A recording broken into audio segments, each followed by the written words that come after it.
The first activity I'm going to be explaining and showing you today is called the nature sorting activity. It's a sensory activity. It's also good for the kids. They get to go outside and get their materials for this activity.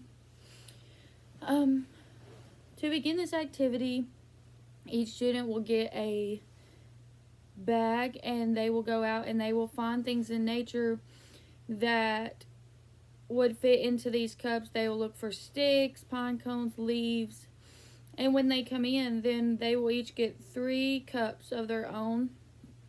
Um, and we will sort out the objects, and it will help them not only it's a hands-on, and they have to recognize, okay, which cup do I put this in and which one does it match.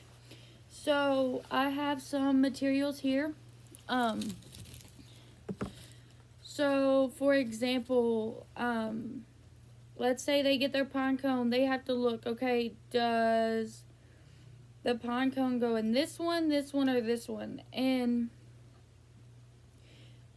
sometimes it might even be easier if you also have a picture of the item that would go in the cup, for them to know which cup it goes in. So this one would go in here. And then let's say they find a stick. And they need to figure out, okay, does the stick go in here or here? Because we know this one has pine cones in it. So we figure out, okay, does this say stick? And then they would put their stick in there. And then next, we have our leaves.